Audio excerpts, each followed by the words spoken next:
Mr. Kamal. Yes, it's high time we started. It's already, according to my watch, it's 7:02, 2 minutes past 7. As you wish, you are the boss, Habib. Okay, good evening, everyone. Welcome to this 7th episode of our online events. Today, we are shedding some light on the topic of critical thinking. Let me remind you of the U-innovate steering committee. Many attendees who are loyal to this webinar series already know the members of the steering committee. But let me remind you of them. Camelia Zurgari, ELT Inspector in Monastir, Kamel Sheikh, ELT Inspector in Mednin, Lama Atwi, ELT Inspector in Tunis 2, and myself, Habib Sherni, ELT Inspector in Lekaf. Let me also remind you. Sorry? It's nice to meet you. Thank you. The pleasure is ours. Thank you.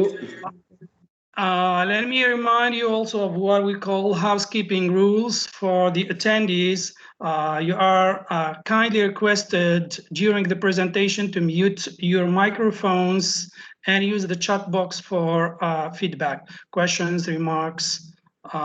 You could ask questions, and we'll give you around 10 to 15 minutes, either after each presentation or by the end of the two presentations.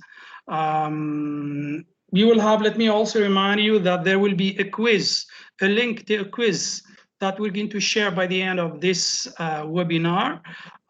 Answering this quiz will allow you to get an attendance certificate. For the speakers, each one of you will have around 25 minutes to present his work, and then there will be from 5 to 10 minutes before the end to answer the questions of our attendees. Our speakers for this session are Mrs. Dhaha Bakar and Mrs. Wahid Asbi. We will present them in a moment. So without any further ado, let me call on Mrs. Dhaha Bakar to kick off this session. Mrs. Dhaha Bakar, are you there? Yes, I am. So can you see my screen? Yeah, I'm going to stop sharing my screen and you can start sharing yours. Sorry for interrupting, Sahbib. Okay, go ahead, Mrs. Zurgati. Yes, Sahbib, can you keep the screen with Mrs. Doha's photo in there? Okay, yes. So that we can introduce her. Okay, yeah, just give me a few seconds. That's fine anyway. I mean, the main screen should be in the main screen, or you just share the slide where she is, so her photo is. Madame Zurgati, could you just get a bit closer to the mic because your voice is a bit far away, so.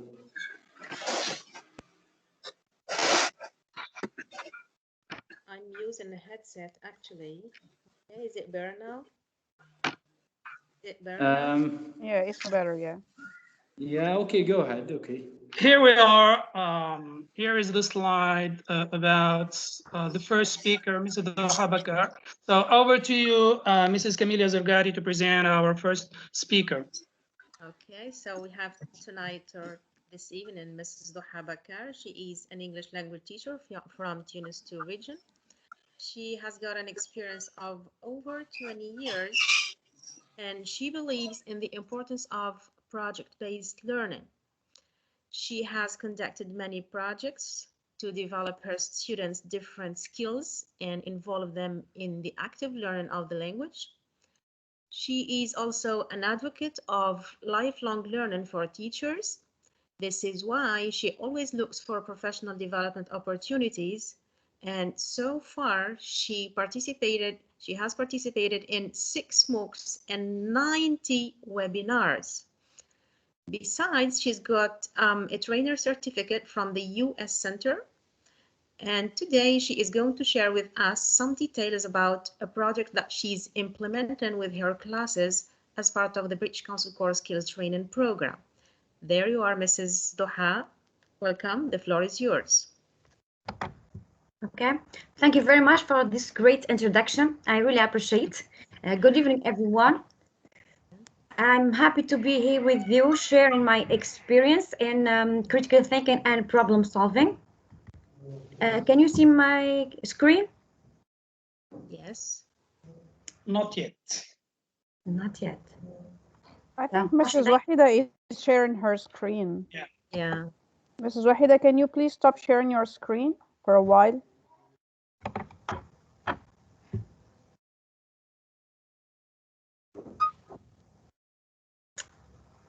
Is that okay? Shall I start? Okay. Please start sharing your screen, Mrs. Bakar. Again? Okay.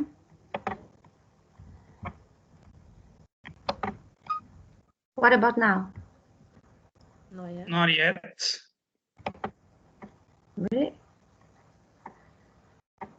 I think it's loading. Yeah. Yeah, it's good. It's there. It's there for you? Yeah. Good. So I'm going to talk about teaching critical thinking and problem solving through fairy tale, through reading. Okay, this project is realized by me and my pupils in at school. I teach in Rikarachi Bardo in Bardo 2. So to put you into the context, I wanted to start and tell you that it all started with our inspector, Mrs. Latifa Mouelhi, with whom we conducted some research, some works and some contests. The research we've done are about learning difficulties and defects students may suffer from. We've talked a lot and deeply about dyslexia with all its types. And since we have a lot of pupils with special needs, we also looked for ways and strategies to teach these pupils. The project we conducted were about school libraries, school magazines, and even gardening. They were great projects. And we also conducted a lot of contests, such as dictation contest and reading writing contest. They were very special context, very special moments we shared together in prep schools and secondary schools in our area in Tunis too with Mrs. Moualhi. These contexts have a lot of good impact on our students. Let's start with the impact of the dictation context. Pupils were so motivated, so it improved their motivation. So pupils were motivated to experience something new other than the official curriculum. Besides, they had better spelling. Pupils became more attentive while writing, and they made fewer spelling mistakes. And of course, this improved their writing since spelling is one of the criteria we use to evaluate writing. So they made few spelling mistakes, so their grades are better. The impact of the reading writing context on pupils were great also. So it improved their speaking skills since we dealt with stories through themes. So there were a lot of student debates. It also increased their creativity. The reading, we dealt with them in what we call active reading, or what I call 3D reading, because we dived deeply in the story. We followed the characters, we talked to them, we wrote letters to them, we write invitations for them, we did even mini dictionaries and glossaries for each.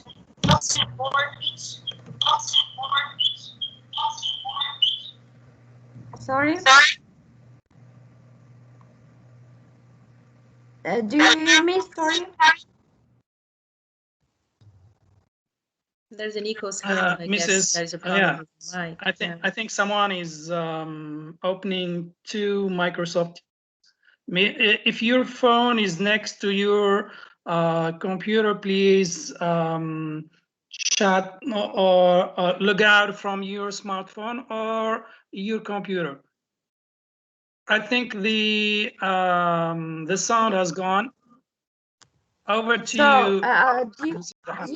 Do you hear me? Yeah, we can hear you very well. Okay, go ahead, please.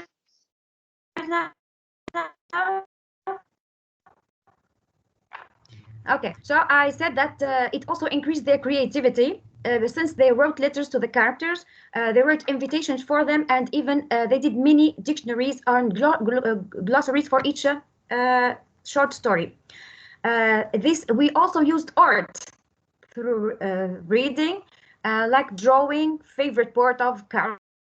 We also used theater and role plays, like acting a favorite part of the story, or even summarize the story not in a written way, but in a short role play. This also, the reading ended with a writing contest. So the pupils sat for a writing contest where they wrote about the story. We chose topics for each story, and pupils sat for this context, and they showed a great ability to write an argumentative essay. They analyzed, supported their ideas, gave evidence from the stories, and justifies. The impact of these extracurricular activities on us teachers of prep schools and secondary schools in Tunis too, with our inspector, Mrs. Latifa, was great. There was a highly professional work in the prep schools and secondary schools, as I said. It lasted for many weeks of hard work and a lot of workshops. We Mrs. split Duha, into sorry. Mrs. Mrs. Duha, sorry to interrupt you. Are you moving your slides, please? Because we can see the first slide. Really? Yeah. So how should I do? What now, should I? Either you move to full screen, or you need to click them one by one. Okay. Shall I restart? No. Just go ahead. Now we can see the slide impact on the group now. But yes. if you move, when you move, just click on the next. Okay, that's okay. So I said these activities, this context and extracurricular activities had impact not only on students, but also on us teachers and inspector of prep schools and secondary schools in our area. They were a highly professional work, and a lot of this work lasted for weeks of hard work and workshops. We worked in groups. Groups discussed the techniques and followed in dealing with these stories in classes. Another group for correction, and a third group for evaluating the experience and making even statistics. At the end, we prepared certificates for the finalists to encourage them. We also, while working together, we built a solid community. We had a lot of fun. We cooperated a lot and worked in groups. At the end, the outcome was a great amount of creativity and innovation. So I want to thank all my colleagues for that. The benefits of this reading, I'm sorry, of this reading writing context on me personally. I had a closer teacher-student relationship, closer relationship with my pupils. I also dedicated an important amount of time to writing, because until the extent that my pupils were addicted to writing, and they were really their level in writing was amazingly improved. Okay, and I also thought to create a reading corner. We are lucky to have, as English teachers, to have a third hour. So I used this third hour to create this reading corner, where pupils, where I assign at the very beginning of each year, to read a story at home and come to the class to present it to the other, to the peers. The impact of this corner was also great and still continuing. First of all, it helps students choose freely and read primarily for pleasure. I use this corner at the very beginning of the year to recycle and learn new vocabulary and tenses, language, function, vocabulary, because I start the first story. So it's a very good opportunity to recycle prior knowledge, especially for 8th and 9th graders. This also promoted their life or core skills because there was a lot of collaboration, tolerance, and group works. The oral presentation, in the oral presentation, they learn new vocabulary and they gain self-confidence. Also discussed a lot of different values like friendship, family relations, honesty, and a lot of different things. These are samples of my pupils' works. And here comes the opportunity with the British Council. I was invited to work on connecting classrooms through global learning, which is an international program supporting teaching and learning about global issues. It was founded by the UK and delivered by the British Council and partners. The main objectives of this program are to help pupils understand the big issues that shape our world and equip them with the knowledge, skills, and attitudes they need to make a positive contribution. And here we have the link because I really recommend this to my colleagues. There are a lot more to discover. It was a MOOC, a massive open online course with the British Council. My trainer and the group is Mr. Rashid Najjar, an Inspector General. He was of great support. We did a lot of online meetings because of the pandemic, and he was monitoring us, he was guiding us, he was giving us feedback, and this experience had two phases. The first one is Introduction to Core Skills for teachers. At the end of this course, you get a certificate like this one. The second one was about core skills. This phase had two steps. As you can see here, there are many core skills, and we chose to work on critical thinking and problem solving, as you can see here. The first part is quite theoretical. A lot of videos, we wrote a lot of reports, lesson plans, and after that we are required to put this into practice in a project of today. So the impact of this course on my teaching and my pupils and learning was this project-based teaching learning experience was beneficial for me and my pupils.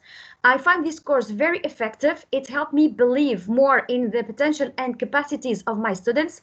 I now give them more space of leadership and creativity. I have witnessed a progress in their creativity, collaboration, and cooperation. There has been a lot of communication and student-student interaction. They started to master critical thinking skills. I have encouraged them to think, be self-reliable and tolerant, and to tolerate different perspectives. And this will hopefully lead to deeper and longer lasting learning.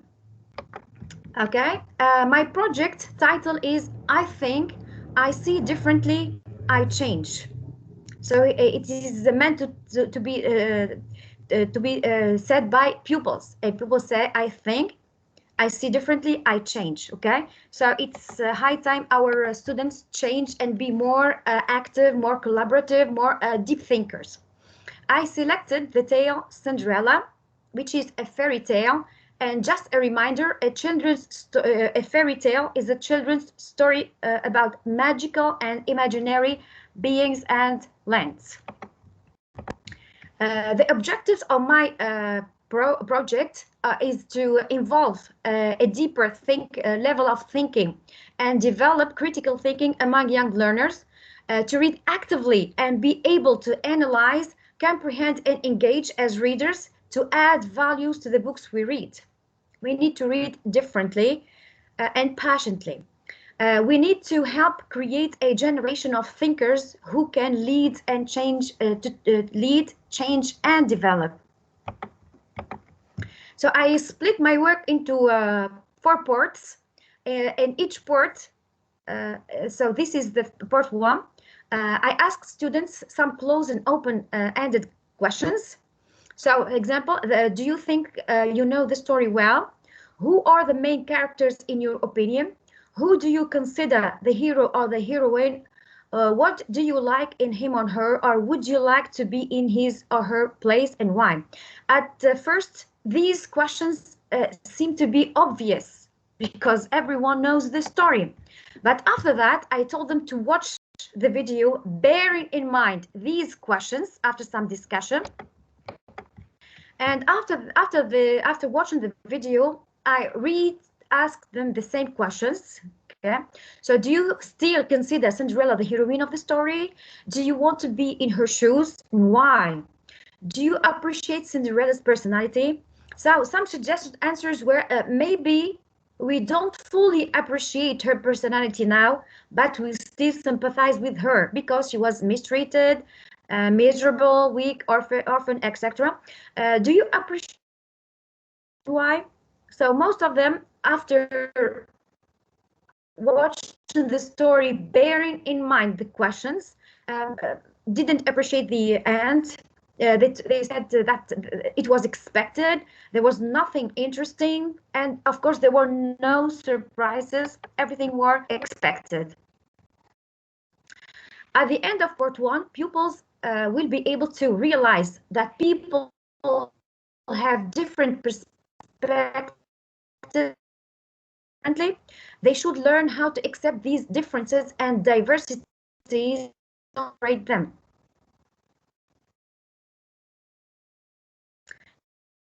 I assign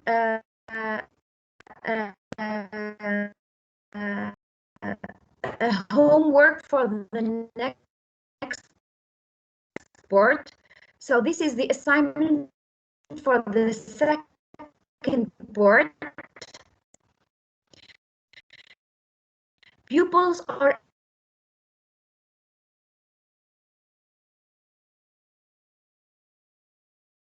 are few examples. You can see the Irish, the Chinese, Egyptian. So, but why are there different versions?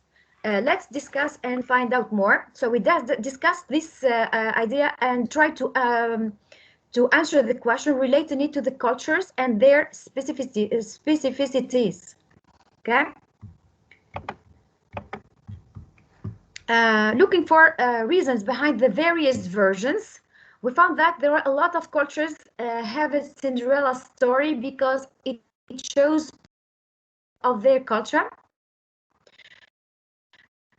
The first known telling the China of Cinderella's story is thought to be in China.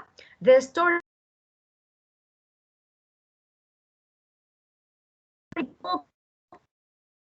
of grandma's stories and teach us lessons should be for the targeted culture. Virtue versus evil and the mistreated, rising up and happy ever after are universal themes. So the story was spread across the world. Then the people that heard it adapted it to their culture. This is why there are different versions of Cinderella.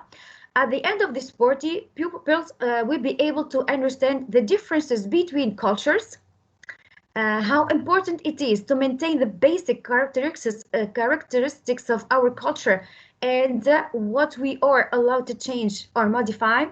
The assignment for part 3 is pupils are asked to describe Cinderella physically and morally, and say what they like in her personality and what they improve her personality. At the beginning of part 3, we discussed how can they describe Cinderella. I gave them a list of adjectives to choose from and to make a Venn diagram. This is the list of the adjectives I gave them, and this is the Venn diagram we've made together in class. So here we have, of course, every person has got some inner characteristics that would never change. So Cinderella was, is, and will be good-natured, charming, generous, compassionate, kind-hearted, friendly, caring, and humble, but she was weak, coward, too sensitive, submissive, miserable, not daring, modest, and we want her to be fashionable, strong, sensible, daring, audacious, and confident. So here, my pupils imagine Cinderella. Look at the old one versus the new one. Look at the new one. Look at her eyes. She's more confident. She's got a book. So she's literate. She goes to school. She even eats pizza and wears jeans. She's so fashionable. This is her how we want her to be. We also made a comparison between the stepmother and the stepsisters. I also gave them this list of adjectives to work on. This is the diagram. So the common characteristics between the stepsisters and their mom is that they are mean, thoughtless, merciless, and heartless. The girls were hostile, lazy, jealous, arrogant, spoiled, vain, and mischievous. And their mom was dishonest, weak, severe, and unfair, treating Cinderella. We went deeper than the scam. I mean the appearance, and I asked them, what does Cinderella's beauty stand for, and what does the stepfamily's ugliness stand for? So Cinderella versus stepfamily stands for virtue versus evil. So the stepfamily's physical ugliness reflects their inner ugliness. The mother and the sisters could be physically beautiful, but they're made ugly to show that they're mean or evil from the inside. Cinderella's physical beauty reflects her beauty from the inside. She could be less beautiful, but from the outside, but still so beautiful from the inside because she represents the virtue. Just a little note here to relate the story to what we've seen in class with 9 formers in the first module 1, about family relations, and concentrate on Cinderella's relationship with her stepmom and stepmother and stepsisters. They were relying on her, not sharing family responsibilities and house chores, etc. So there are a lot of things that we can relate to our official. So here again, I always encourage them to think. So Cinderella is beautiful and kind-hearted, but she is submissive and unable to defend herself and face her stepfamily. And this is what we want her her to change. To change, yes. So we've imagined that change, that moment of change. Imagine a moment when she rebels and stands for her rights. And here we used theater and role play and poetry at the same time. We imagined the moment when Cinderella was fed up and stand up for her rights. So this is the moment of Cinderella's change. The 2 nasty stepsisters are both Cinderella, taunting her and calling her names, as you can see in the picture. Cinderella is on the floor, cleaning the floor, and they are standing up proudly calling her names. So, ha ha ha, work hard shall be made, clean the dirt that we made, be obedient and grateful, and do it well and grateful. This scene was the last straw. So Cinderella, very upset and furious, stands up on her feet confidently and yells at their faces. She said, enough, I'm no longer weak, I'm not the same as last week, I'm ready to fight and stand up for my right. I'm the owner of the place, so respect me and keep space. I'm stronger and more confident. Here, the stepsisters, still arrogant, said, hush, stop the talk and go finish your work. And here Cinderella is replies furiously, I'm not your slave, so watch out and behave.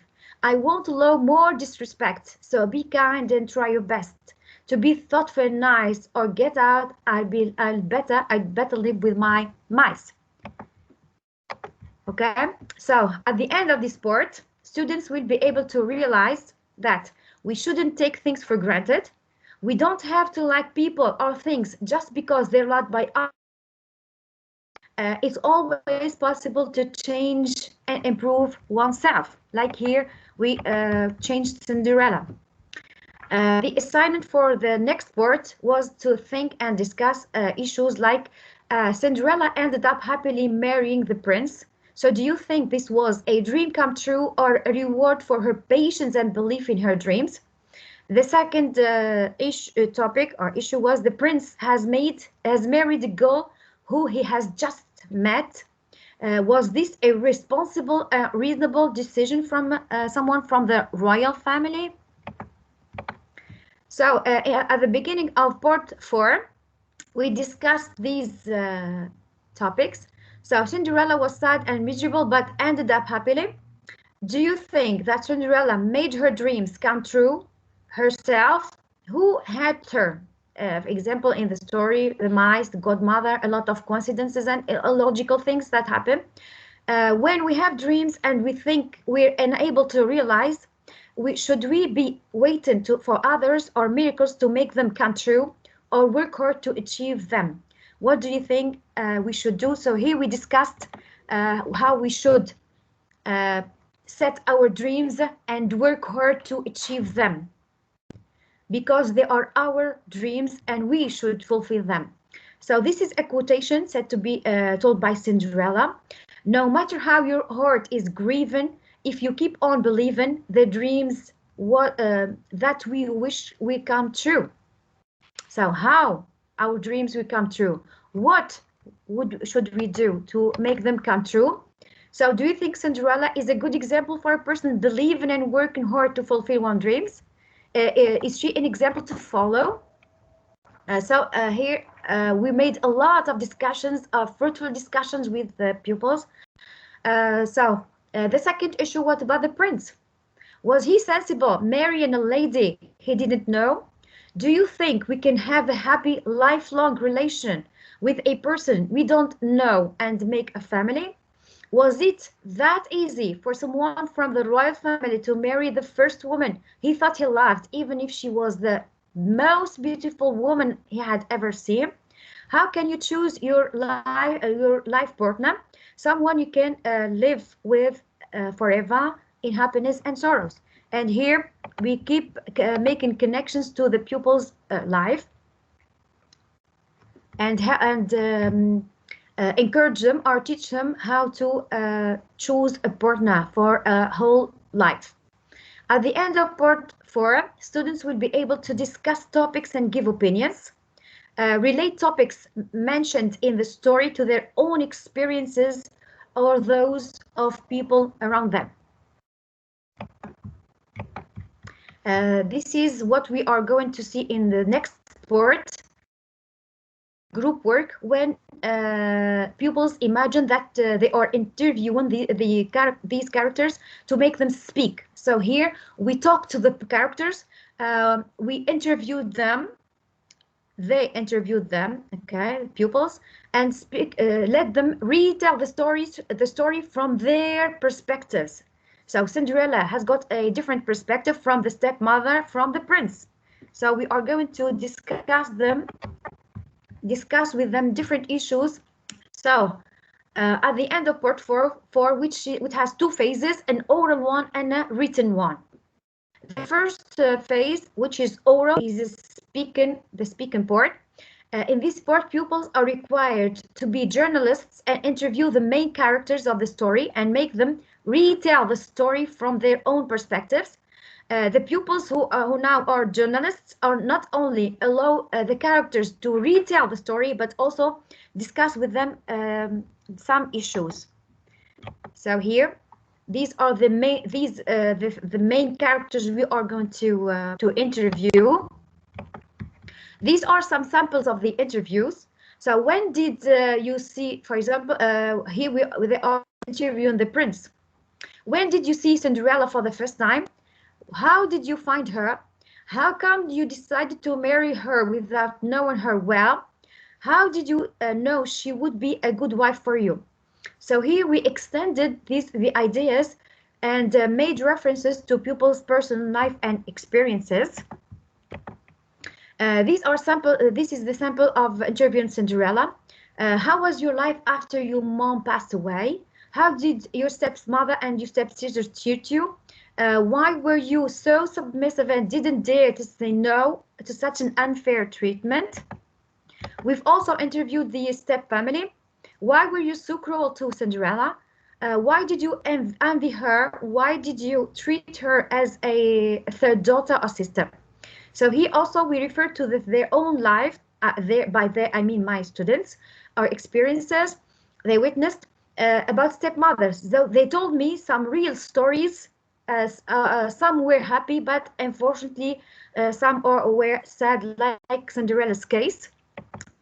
Discuss the idea of stepmothers being good or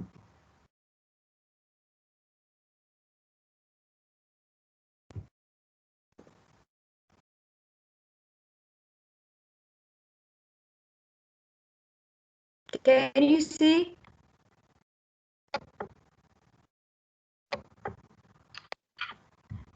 Can I carry on? Yeah, go ahead, Mrs.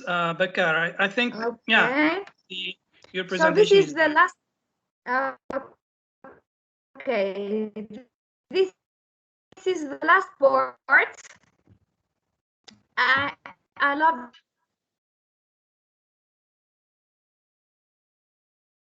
So to write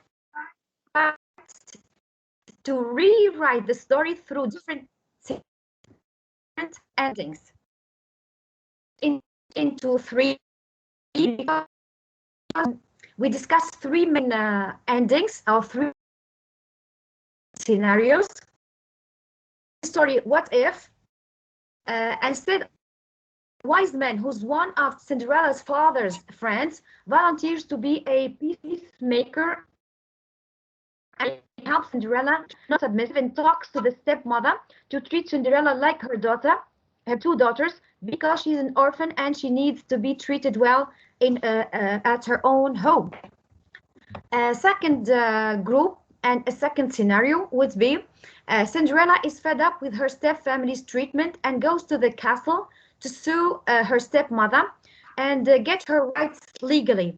She decides to defend herself, her home, and her independence.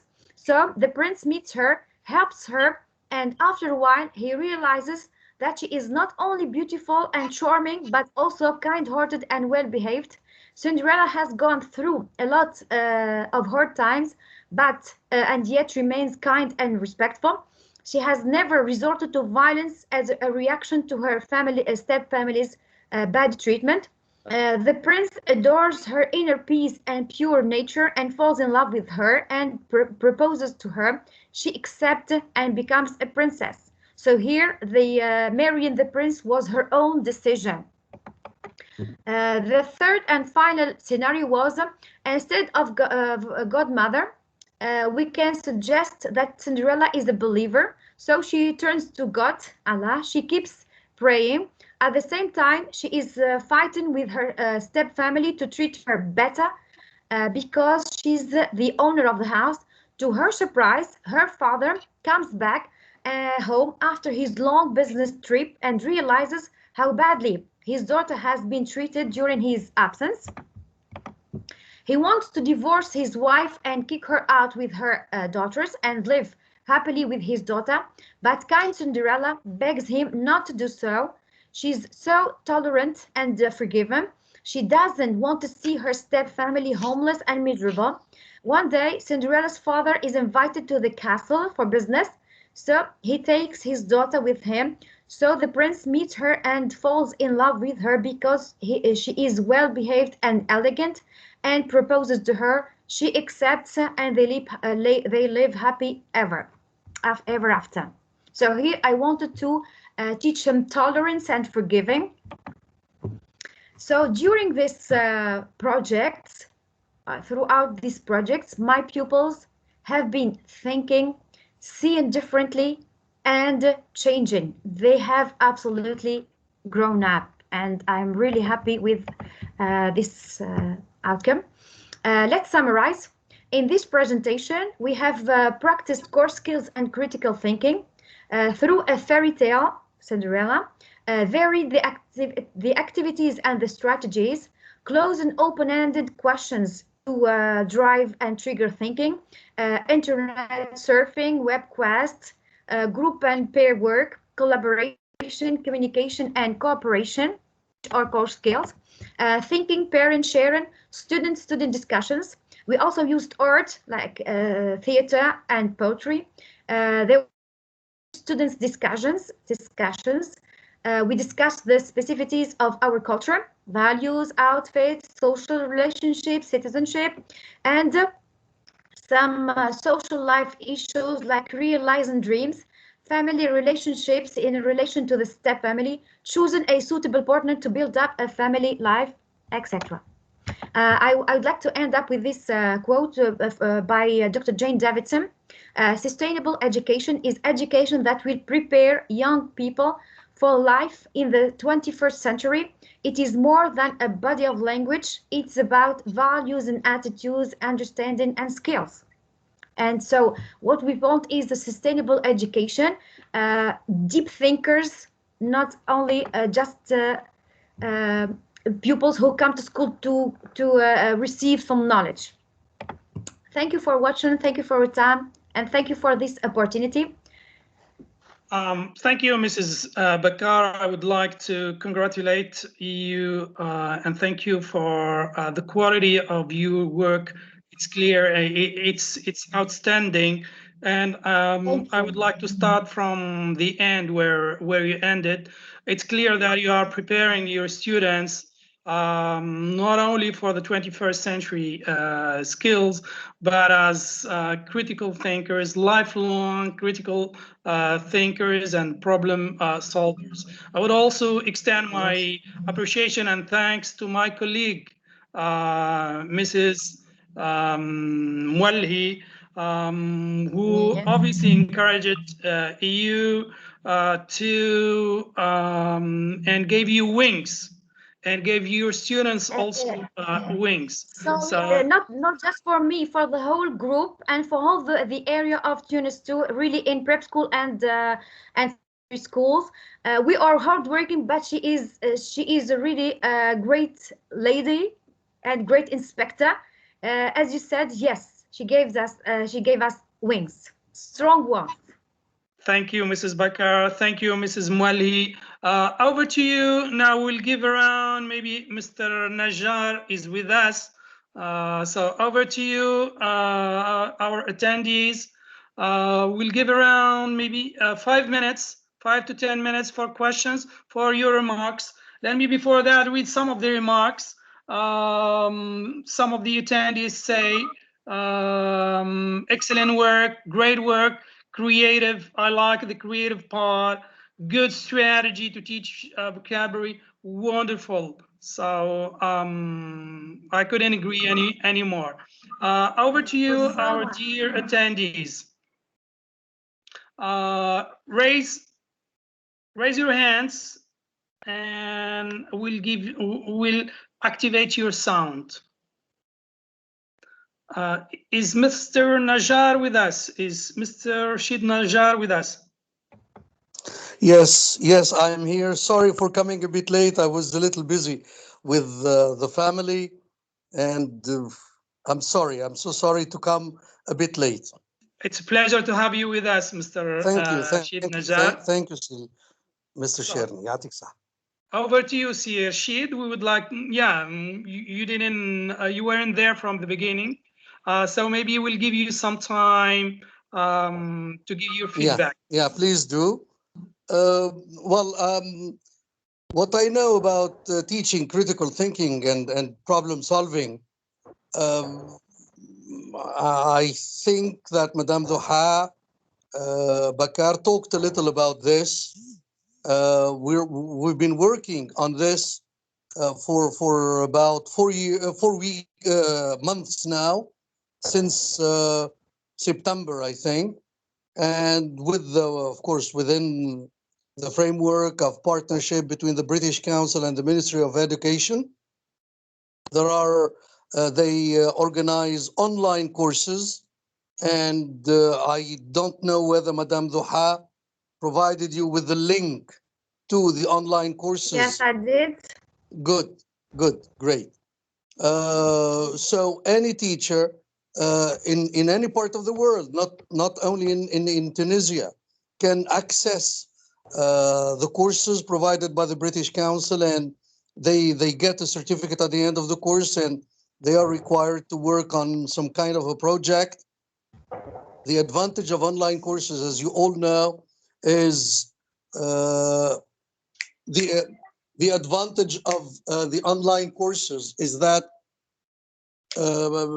people are able to work at their own pace, their own rhythm, whenever they find some free time.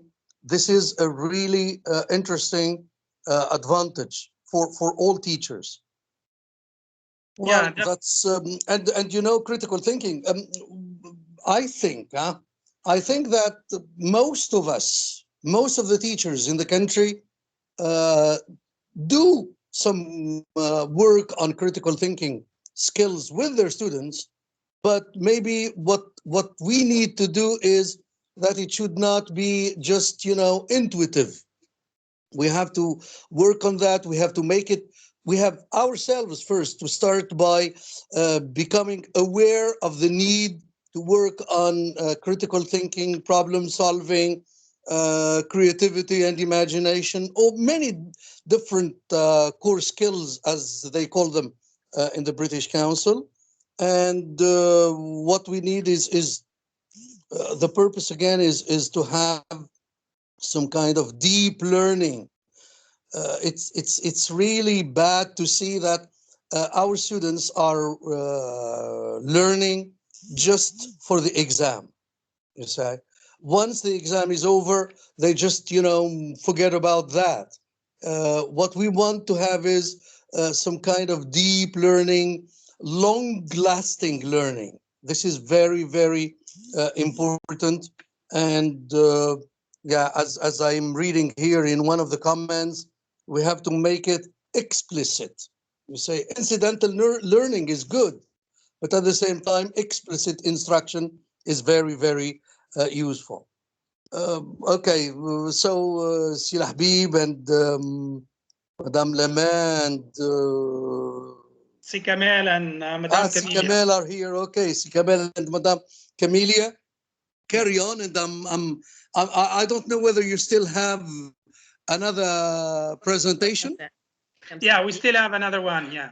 Great, very good. I'm here with you then, inshallah, till the end.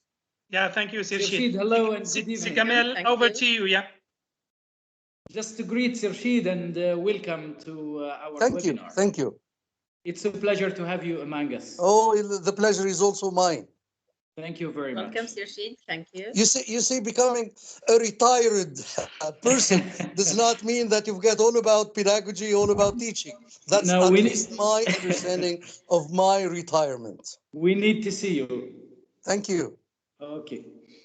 Thank you. Just Thank you, to yeah, Si Kamel, yeah. if you don't mind, okay, Yeah, I would go like ahead. also to thank Madame Bakar for the great work. Thank you. And okay, welcome. And the positive effect of training is really clear in her work and project with students. Now, we could easily notice that, and I would like to congratulate her again for that achievement. Yeah. Now, just a comment concerning the treatment of critical thinking. It's really one of the most important life skills that needs to be given special attention in teaching, actually. And integrating it into the classroom could be through different ways. and one of them is teaching it through reading, and the case study of Cinderella's fairy tale is really wise. But it remains challenging. And the challenge is that critical thinking needs a good command and mastery of the language. Of course, this should happen gradually with students. And it needs some kind of discourse analysis as far as reading is concerned. Well, adapted to the level of the learners, of course. Yeah, sure. Sirshid has mentioned the fact of starting with ourselves. We need to do it first. We need to think critically by making this, or by doing some kind of discourse analysis to the text, training ourselves first, then transmitting this kind of knowledge to our learners. So your treatment of the project, I had the impression it focused on cultural aspects, but if you could just remind us of language treatment, again with highlighting the kind of discourse analysis that should be done in the classroom. I mean, the type of language that students need to use to think critically while reading different types of texts, of course. So where is the language tackling, if you want, Madame Bakar? You can just remind us. I might have missed a part of it, but I just want you to raise it again and see that thing in your project. Okay? Did you get the I'm point? sorry.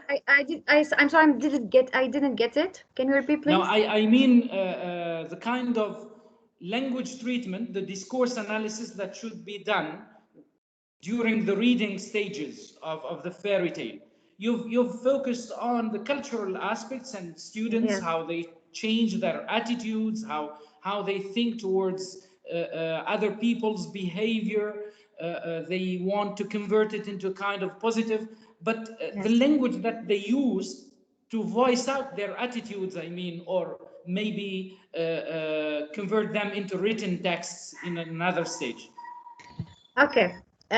Of course, I worked with 9 formers, and for them, Cinderella is quite simple for them.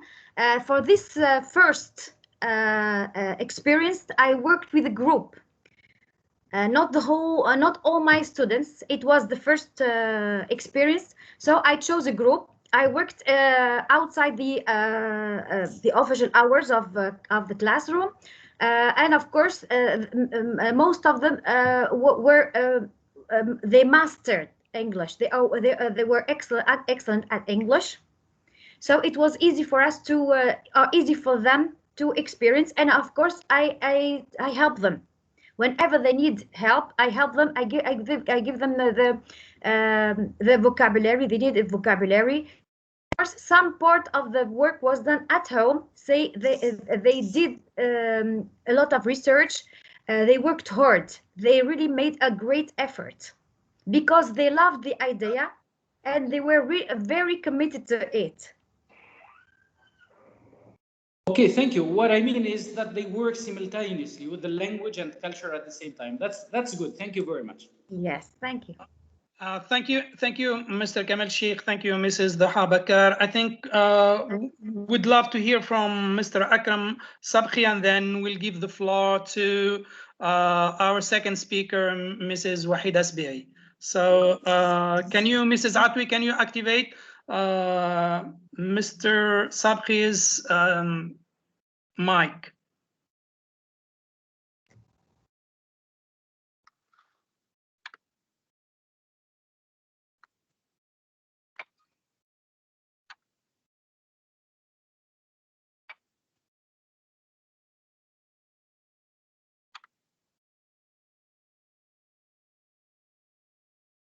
Mrs. Atwi, are you with us? Yeah, I'm here. Yeah. Can you please activate the sound of or the microphone of Mr. Akram Sabkhi? His hand is up. Oh, clear. I cannot do it for him.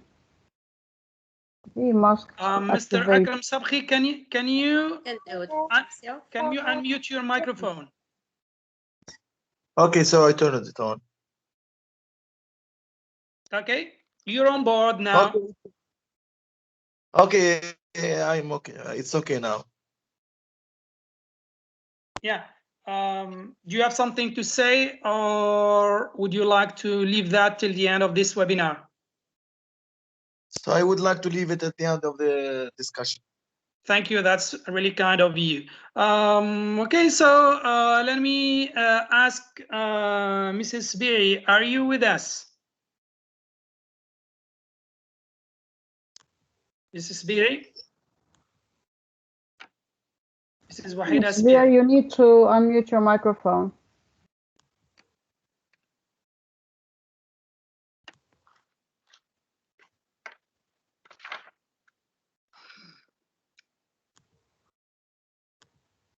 Okay, you hear me now?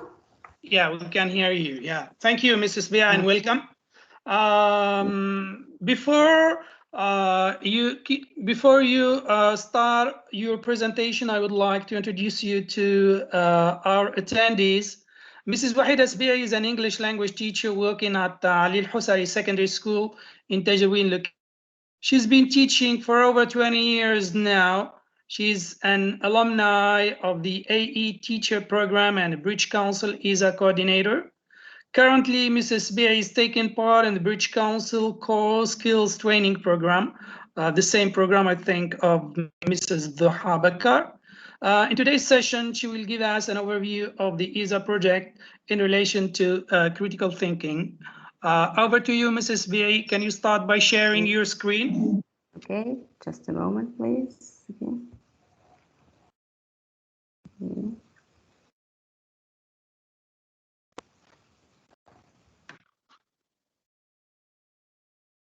Okay, can you see it? I think it's loading. Mm-hmm.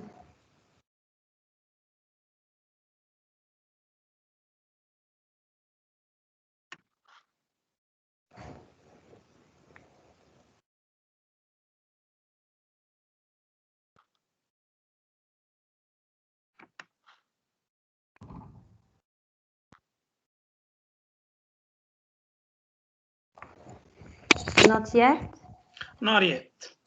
Uh-huh. I see Mrs. Duha is still sharing her screen. It's okay. We can see your desktop now. Mm-hmm.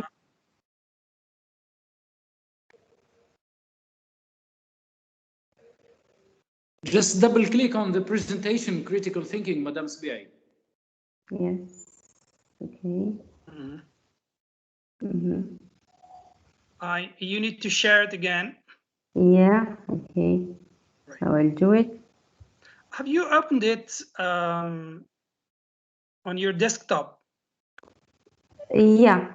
Is there a window? Because right now, Madame we Sbiai, can see the just documents. drop We it can down, see drop your it down, documents.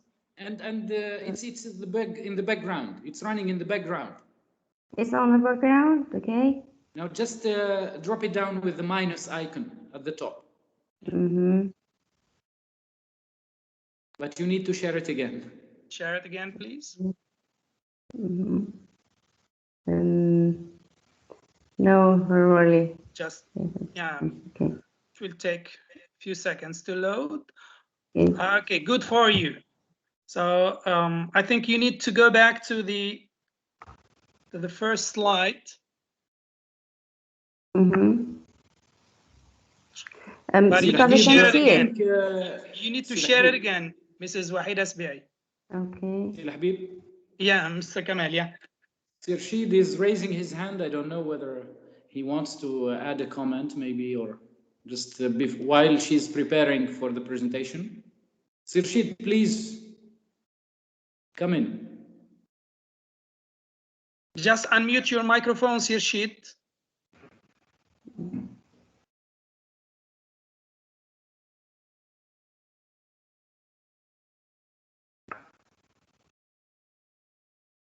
Okay.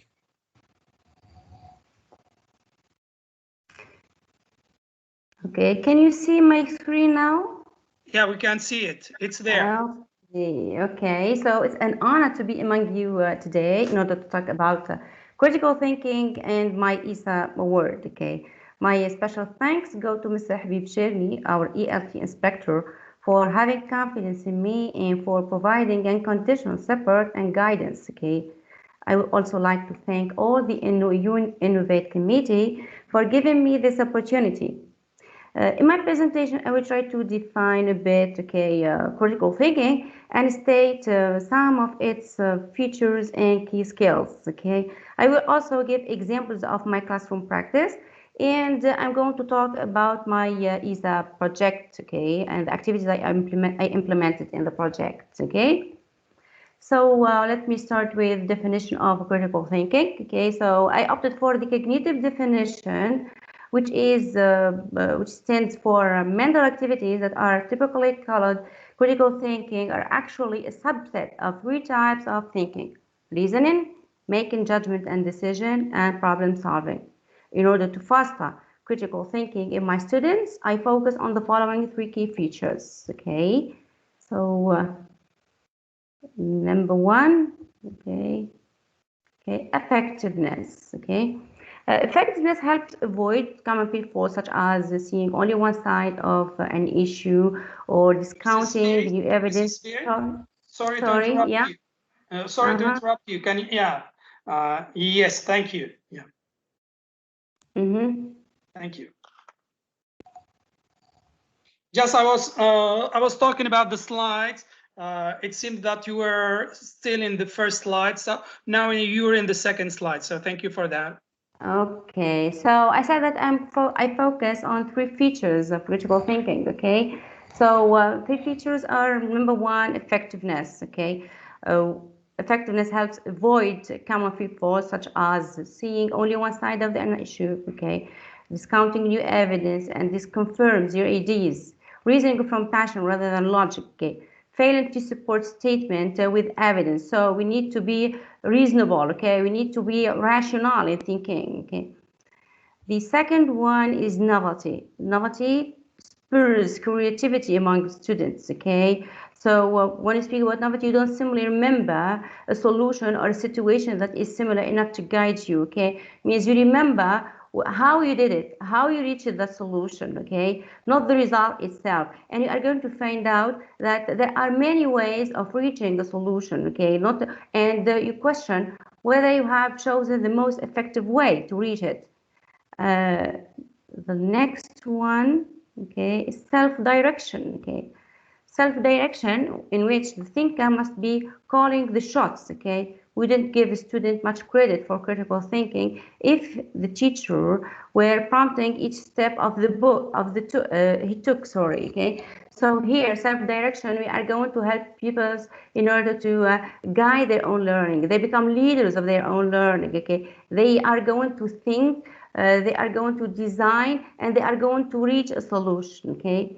The four key skills of critical thinking and problem solving.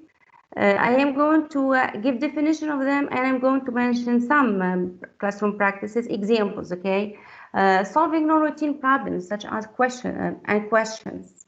For example, in dealing with first form textbook lesson about teachers, okay, the question that was asked: if you were a teacher, how would you treat your students? What kind of relationship would you put with them? Okay, this is going to give you a clear idea of how pupils would like you to treat them. Okay, and you are going to find out that these students are thinkers, and they are going to give you what they want you or how they want you to treat them. Number two, consider different perspectives on issues. Okay, so key skill number two. For the second form economics, for example, in lesson, pupils or students were expected to write an ad for a new computer. Okay, so asking a question: what will drive the most value for a customer? would change the position of a student from a seller who is going to sell a computer to a buyer. And this helps the learner to consider where a customer would highly appreciate a specific product, okay? And then they are going to choose, for example, the type of the computer, give it a name, speak about the different functionalities in it, okay, in order to motivate or to persuade the buyers to purchase it. Number 3, students will evaluate evidence for and against different positions, okay? This skill helps them approach a problem, find the solution, and discuss the advantages and disadvantages of all possible solutions. For good example, or one good example of this is the issue of generation gap, okay, for which students come up with a list of do's and don'ts, okay.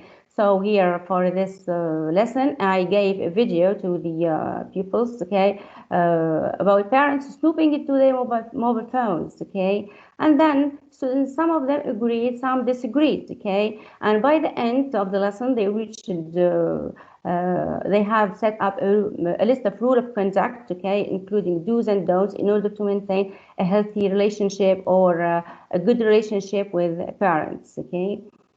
The 4th skill, understand the deep structure of issues, okay. Students learn how to do tasks, how to provide a correct or plausible answers, okay. What they will remember later is not the correct answer they provided or the solution that they reached, rather they know they are going to remember the know how to do it, okay, and that there are different ways to solve a problem. For example, writing tasks, okay. Students are going to think again, okay, in order to improve their writing, okay. So what are they going to do? They are going to go through self-assessment, reflective feedback, okay. They are going to they are challenged to think and change vocabulary, for example, sentence structure, grammar, choose or opt for cohesive devices, etc. Okay.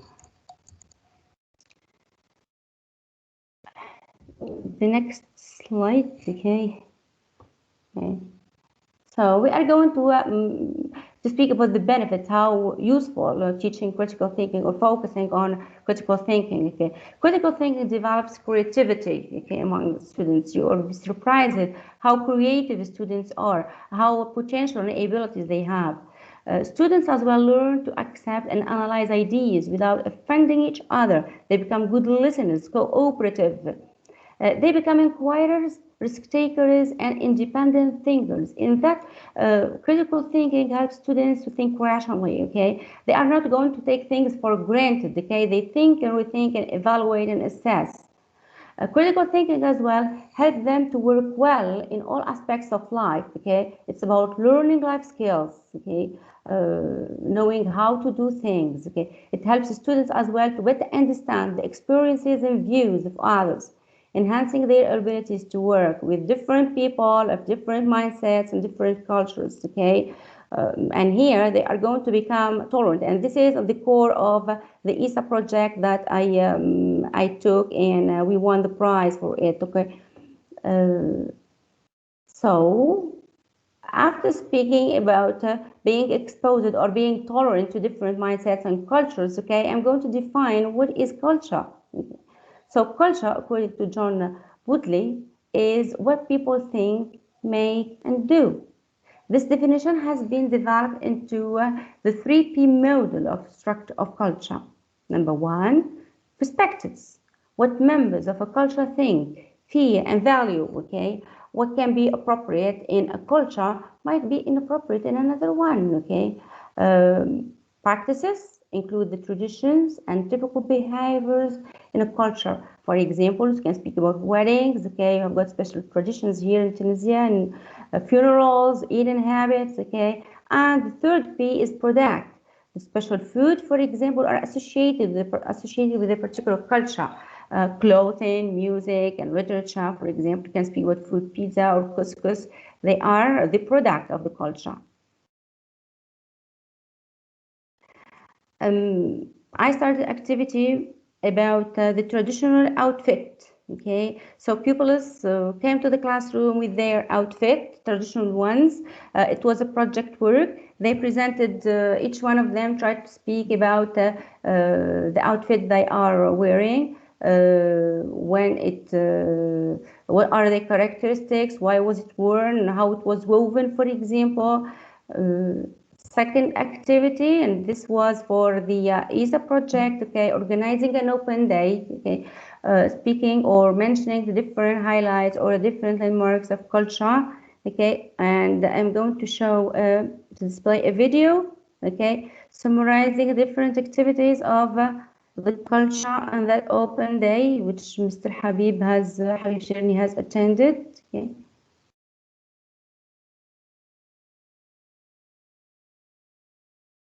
Okay, just waiting for the loading.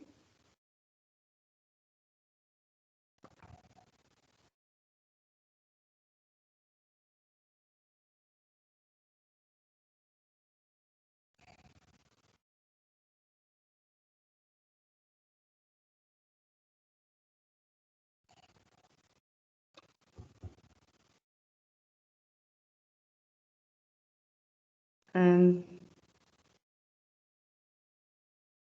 so,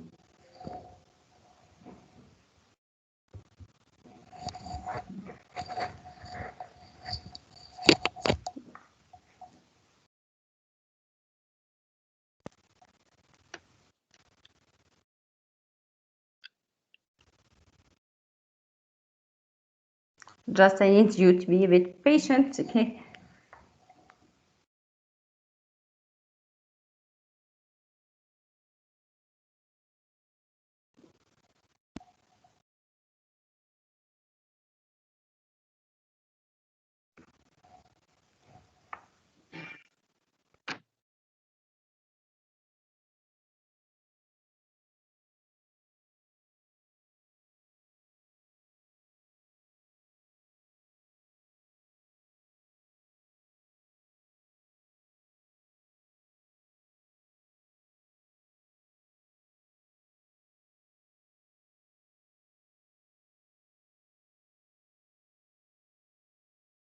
I don't know whether If you have is Mrs. it Wahida SBA, displayed or not. Mrs. Wahida SBA, if you have the video in your documents, you may go there and share it maybe.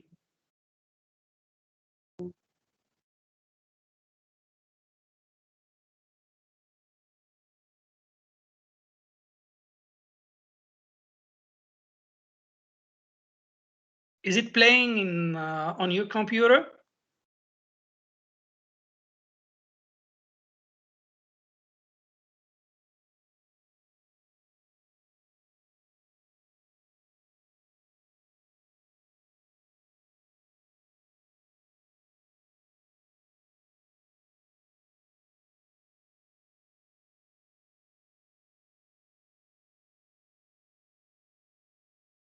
Yeah, Mrs. Bei? Mrs. Bei, are you there?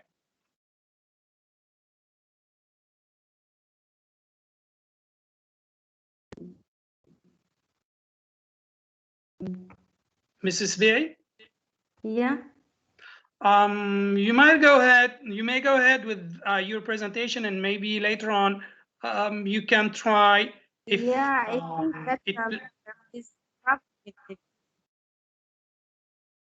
Sorry.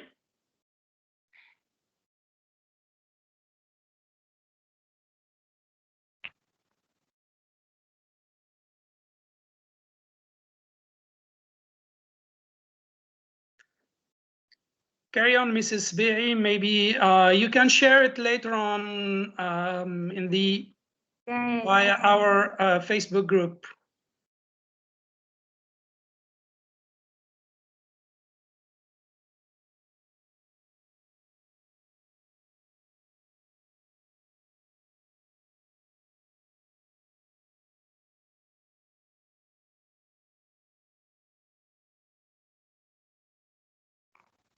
Mrs. Bei?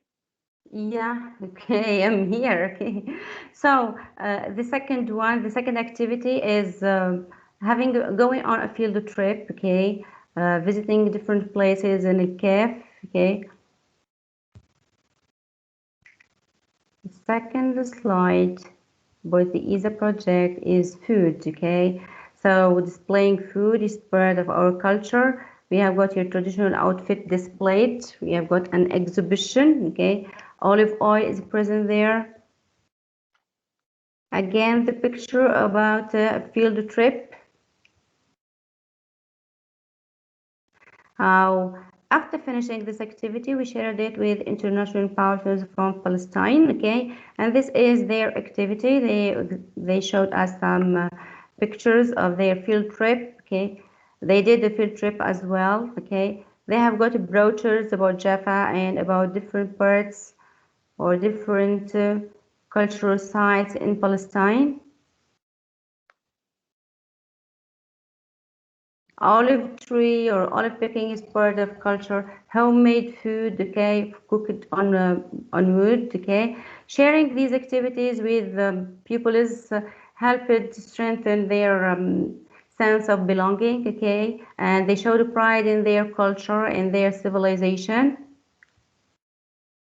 Here is my colleague, okay, and myself showing the work and exchanging it with our pupils, okay, in Palestine and in Tunisia. Here is a reading activity inside the classroom, okay, how to maintain a good relationship with our parents, okay. So pupils try to solve the problem of generation gap, okay. They reflected on it and they sort out a list of do's and don'ts. Sample of activity of generation gap, how I implemented it, the video. I've got the link of the video that I showed to my pupils and the different steps that I followed in presenting this activity and focusing on core skills and critical thinking and problem solving. Okay. Gender equality was there as well. This other activity, which is strength has no gender. Pupils went outside to the community. They questioned or asked, interviewed people from the local community about their attitude. Simple questions, okay, would you accept to share housework with your wife?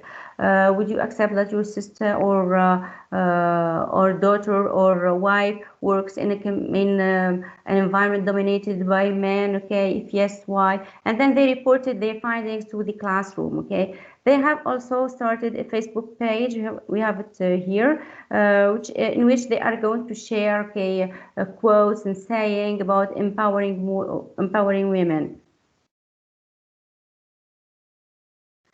Pupils were creative, okay, even the less talented pupils or low achievers who are not very good at English, they have got special talents and we wanted to focus on them. We wanted to build to strengthen their self-confidence, okay. So here they are creative enough to have pieces of painting, focusing on gender equality.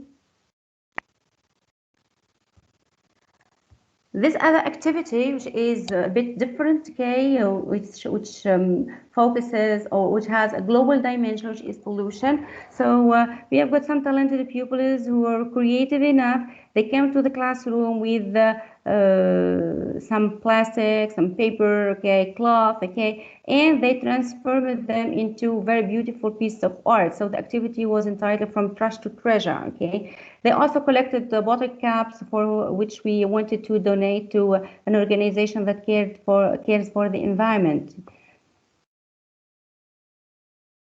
Other activity is organizing an open day, because this activity, it was about integrating international learning in the curriculum, okay. And one of the international issues is obesity, okay. Many children, especially school children, are obese. So we organized a healthy food fair for which pupils prepared homemade food. They brought it into the classroom. We invited people from the local community, parents, school children, primary school children, teachers from the school. We also invited the local boards of education, a dietitian, in order to give a view to the attendees about the benefits of eating healthy, about the benefits of going back to our product, our healthy food that we prepare at home, so that we are going to avoid junk food and keep healthy and live longer.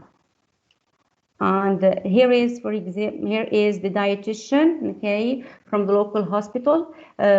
Talented pupils have decided to present some pieces of writing focusing on the benefit of eating healthy. School children as well, primary school children are present there, okay, and you see the exhibition or the healthy food fair there, and we encouraged pupils to buy the food by selling it at low cost, and the price of or the cost that we it was the sort of fundraising, okay, was used in order to decorate and refurbish a classroom in order to teach English. And this is the outcome, okay? So pupils came during the holiday in order to help decorate their classroom, paint it, choose the color, choose the desks, paint the desks as well, so that they are going to create environment for their learning, that they are going to feel they are at home.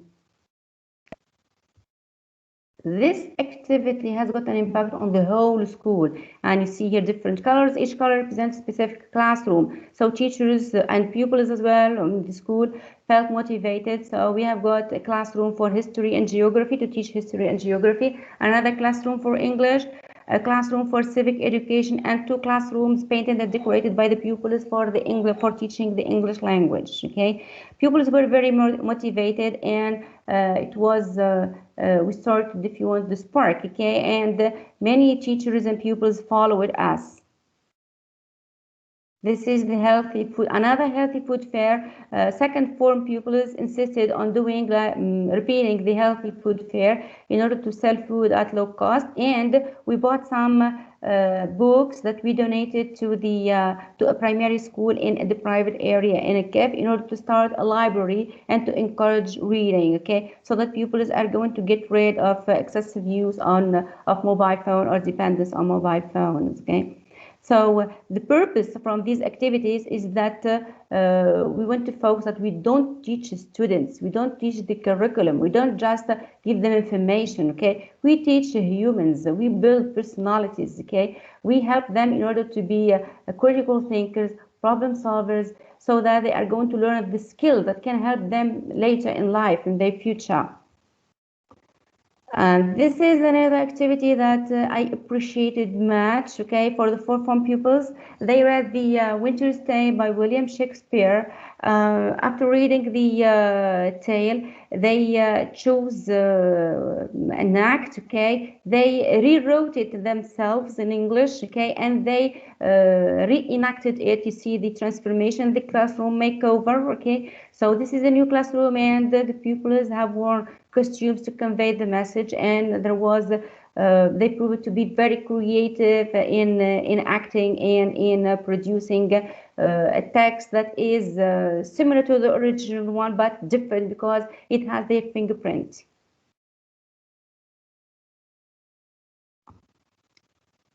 Classroom activities as well, about do's and don'ts here, about how to succeed in exams. Okay, so pupils, as you see, they work in groups, they are listeners, they are cooperative, they help one another, okay, and each group of them has sort of a list of do's and don'ts, and then finally we have got one list of do's and don'ts for the whole class, okay, in order to achieve good results in the classroom. Tourism here is focused, okay, so pupils prepared brochures, okay, speaking about the different tourist places in Tunisia to encourage tourists or motivate them to visit it. So here, as you see, low achievers but are not overlooked, okay. So we have got many pupils in our school who are not very good at English, who have got very bookmarks. So we didn't want to ignore them. So they have got a role here to play a silent play. Okay, so body language was there. Okay, so it's another talent. Okay, that we can motivate in students, so that we are going to tell them, you are here, you are learning, and if you are not good at English, it does not mean that you are not good at other subjects. It does not mean that you don't have talents. It does not mean that you are not creative. Okay, which boosts their self-confidence. Okay, and it proves that they are very creative and talented. Okay. Here I have a video about a post activity, okay, enacting a conversation between husband and wife, okay, about sharing responsibility at home, chores, okay. Okay, I don't know whether it's going to, so I try to open it, okay. Maybe this one is going to be better than previous one.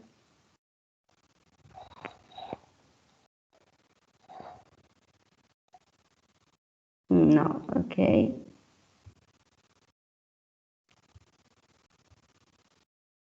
Okay, and this is as well is about food, the healthy food fair, which pupils organize in my school. Okay, so to sum up, okay, the ESA project, okay, helped me see other potentials in my students. Okay, it helped boost my students' self-confidence. It helped motivate them, make them cooperative, make them tolerant and open to other cultures. Okay, so I'm proud of that journey. Okay, and again, I thank Mr. Habib Sherni for having confidence in giving me this chance to participate in the ESA project. Okay, thank you. Thank you, Mrs. Berry. Thank you for your assiduity. Thank you for your professionalism. Thank you for the quality of your work. You've mentioned something very pertinent. You said we teach humans. Yeah, it's right. We teach humans and we shape humans and we help them develop. We help them grow as good citizens, and you're doing a very good job in this area. You've mentioned so many important ideas, including helping students reasoning. You gave some examples from the curriculum, from first form, second form. You've talked also about tolerance. You've talked about culture. You've really talked about many critical thinking skills that you are fostering, that you are trying to foster in your students. So thank you for all you are doing to help your students grow. Thank you so much. Thank you. Over to you, Mr. Kamal, Mr. Rashid Najjar, Mrs. Lamia Atwi, Mrs. Kamila Zurgari, and all the attendees. Thank you, Sahbib. I think someone has just raised his or her hand. I cannot spot him or her. Could you just see the person? I'm going to check that. Yes, Madam Hidri. Okay. Yeah, Madam Madih Hidri, unmute your microphone first. Okay, can you hear me? Yes, very well. Okay, thank you so much. Good evening. Good evening. Well, I appreciate. Okay, I appreciate Mrs. Bakar and Mrs. Bi presentations. Thank you so much. I really learned a lot from their presentations, their work. It seems that they are making a great effort. Well, just in brief, I have a question. Are you hearing me, by the way? Yes, please go ahead. Can you hear me? Yeah, please go ahead. Okay. Your question is to Madame Sbi'i, right? Both. Okay, go ahead. Okay. As I can remember, I had been, of course, I had been about asking Mrs. Bakar, with which type of students did she work? And in fact, she answered the question before I asked. So she said that she was working with outstanding students. And as I can remember that Mrs. Wahida said that she was working with all kinds of students, low achievers, high achievers. My question is, what makes a teacher choose to work with certain kind of students? Is it because of constraint of time constraints? Just I want an answer for this question, because in fact, apart from these projects and even in our sessions, I mean, we struggle in especially with the post stage in writing and speaking. Sometimes you cannot have time for all students, I mean for all levels. So how can they, or to what extent, did they manage to work with all the students? Just a final remark for Mrs. Bakar. She said that she was working with only outstanding students. Just I wonder, why didn't she opt for differentiated instruction activities so that she could engage all her students in her project? Thank you so much. Thank you, And, Mrs. that's Heidi. it. Thank you. So maybe Mrs. Bi'i and Mrs. Bakar, are you there? You've heard Mrs. Heidri's question or remark. Yes. Can I answer? Yeah, go ahead, please. Okay, so I didn't say that I worked just with low achievers. I worked with different types of pupils, okay? But we went to focus to boost self-confidence among low achievers, say that we want to involve them, we want to make them believe that they can do it, okay? So we can have differentiation, as you mentioned, okay? But this is not it's not restricted to this activity. There are many other activities in which we integrate those learners, okay? So we don't choose to work with a specific group. We work with the whole class, okay? But we differentiate activities, and since the pupils are not very good, for example, high achievers, they could read the story of William Shakespeare. They are going to reenact the conversation and present it. Low achievers cannot, okay? Even if they are going to have an effort, they cannot if they are good actors, they cannot master the language very well. So here there was the option for presenting that silent play, okay, which included body language, okay, which proved that they are talented enough, okay, to be there and to be learners, okay. I don't know whether I have answered her question. Thank you, Mrs. Thank you, Mrs. Bi'i. Though we didn't plan it, it seems that you're doing good job, whether in basic education or in secondary education. We didn't plan to have two different teachers teaching basic education and secondary education. But it's clear that, as Sirshid has mentioned earlier, teaching critical thinking explicitly is there in our classrooms. Over to you, Sirshid Najjar. Unmute your microphone first. Okay, thank you. Thank you. I'd like to start by thanking both presenters for, first of all, volunteering, and then for the quality of the work they have both presented. I'd like to go back to two or three things related to critical thinking, first of all, and then I'll move to the idea of catering for different abilities in the classroom.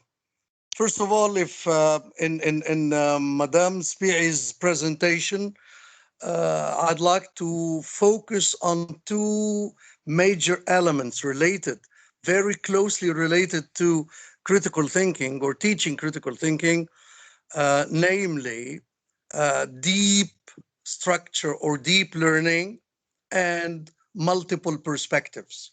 These are two key elements in critical thinking. Once our students understand that life is not only black or white, it can be gray, it can be another color, it can be dark gray, dark or light gray or whatever.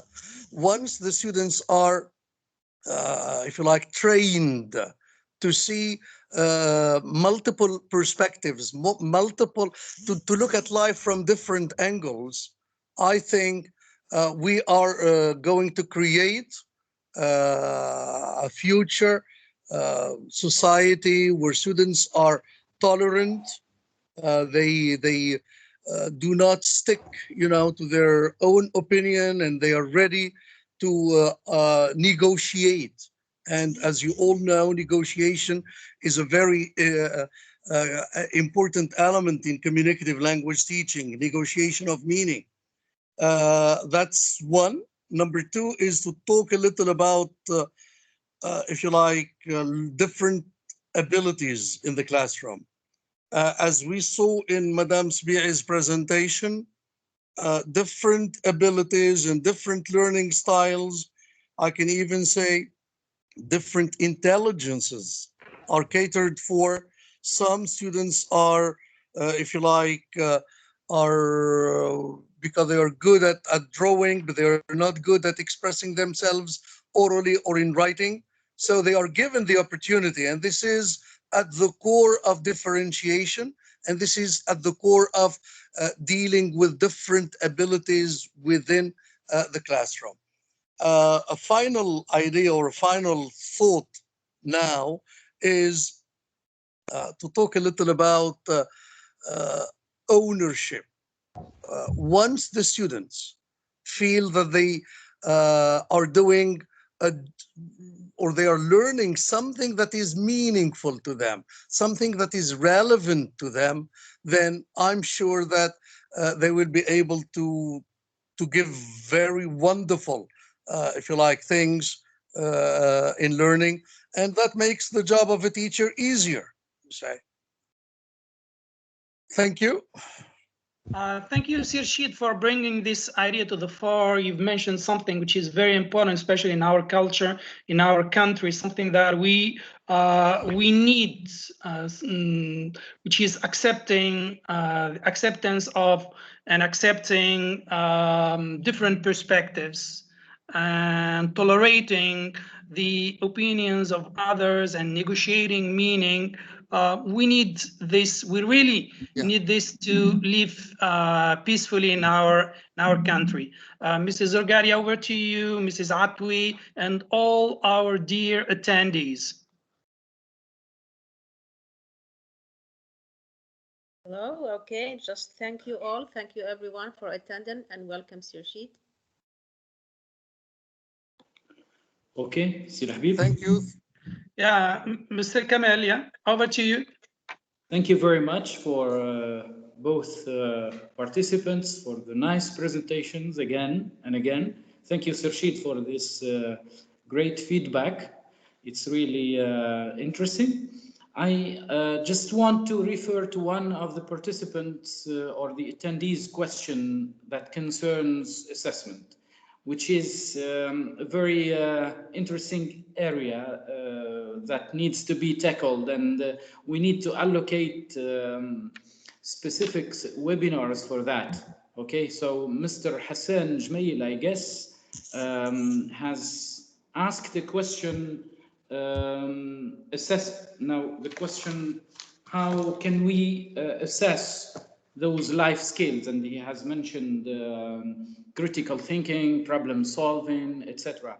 I guess that we need to think about this question, but just kind of warming up for it. And I leave the floor to you as well if you want to add something. Now, it is problematic. Assessing those life skills is really problematic.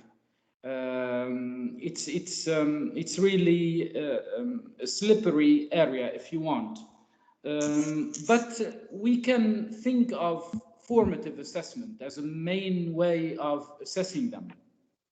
I mean, checking on students' progress we can do that through feedback, okay, at every step. And our colleagues have worked on projects, and this is really the case of assessing students' progress step by step, the progress given from either from the teacher himself or herself, or from classmates. So this is a very good way of checking on these areas. I mean, specifying clear criteria for evaluating those skills also could be of great help. So there are many ways, but we need to think more about it. If you want to add something, Sil Habib or other colleagues, you are really welcome. And over to you, Sil Habib, again. Yeah, thank you, Si Kamel. Mrs. Zurgati or Mrs. Atwi, if you'd like to comment or ask a question. Maybe Shafid also can comment on the question. He can, yeah, Si Kamel, I do share. Yeah, I do share your worries. I do share your concerns regarding testing critical thinking skills. Though at the basic level, we can say that they are there in our tests. I can mention here, and I can mention the example of reacting to the text in the reading comprehension with justification, with sound arguments. So this could be one way of testing critical thinking. There are other ways, categorizing things. Critical thinking skills should not always be complex. They can be at the very basic level, especially with basic education students. They can be simply categorizing things. Mrs. Doha Bakar has given the example of the Venn diagram with the adjectives, with the reactions towards the fairy tale or Cinderella. Over to you if you'd like, if any one of you would like to add something, whether yeah. Habib, if you don't mind. Okay, go ahead, Si Kamel. Just another interesting point mentioned by Madame Bakar. In the different activities she has conducted with her students, and she has mentioned interviews with the journalists, okay, a role play, and I really appreciate that, because critical thinking is at the heart of the matter. I'm into a project that looks for integrating media information literacy in teaching. And this is really a very good example of it. So journalists and this job of being a journalist needs a lot of critical thinking. And that's why I said that it is at the heart of the issue. So we would really appreciate it if colleagues in different schools with the different levels look for activities that integrate media information literacy in the classroom through different types of activities. And one of them is this role play. Okay, over to you, Sahib. Thank you. Thank you, Si Kamel. I have already shared the quiz. If those who would like to get a certificate, please click on the link and answer the quiz. Only 3 or 4 questions, and you'll get a certificate very soon. I don't know if there are no comments or remarks. Yeah, can you hear me? Mrs. Atwi? This is Mrs. Atwi. Yeah, right. Yeah, I'd like to thank our 2 guest speakers for today, Mrs. Bakar and Mrs. Bi'i. On my part, I appreciated all the activities that they shared with us, and I think theory is good, right? But just as the rationale behind the webinars that we are conducting is to give the opportunities for the teachers to share good practices, not to have them just limited to their classes, because we need the other colleagues to be inspired by what their colleagues are doing. And I think that today we saw simple but effective ways to integrate critical thinking in the curriculum. So I can't thank them enough for their willingness to share again their experiences and to give us meaningful learning opportunities, just as they give learning opportunities for their students. I think that today's webinar is, very fruitful on this level. So thank you very much, both of you, Mrs. Bakkar and Mrs. Vey. Thank you very much, Mr. Rashid Najjar. Always, we learn from you, sir. I've been your trainee. Oh, Like thank you. many in here. Oh, So so thank you kind very of you. much. I hope that there will be other opportunities in which you could join us. And to my colleagues, Mrs. Zargati, Mr. Sheikh, Mr. Sherni, many thanks for all the efforts that you're doing. And inshallah, for the coming is, how to say that, the better. Can you help me with that? How to say that? The best is yet to come. Yeah, I found it. That's it. Yeah. Thank you. Inshallah. Thank you. Okay, as Now, Mr. actually, I need to Yes, remind over to colleagues, you, Mrs. Atwi, that thank you, Mrs. Atwi. I need to remind colleagues that there are phases in our project, and we've started with these sessions with presentations, and in another stage, we'll be moving to other interesting topics, and including the research, the teacher, the researcher, the teacher, the innovator. So there will be interesting areas, because we've planned this project over 3 or 4 years, and I hope that we'll be able to implement it. Yes, Habib, over to you. Okay, thank you, Sikamel. I think that this meeting or this webinar is a meeting of minds. It was a real pleasure having Mr. Najjar on board with us. It was a real pleasure having Mrs. Bakkar and Mrs. Wahid Asbi'i presenting to their colleagues on the theme of critical thinking. It was a real pleasure having all of you with us. Stay tuned. We have many other topics for you.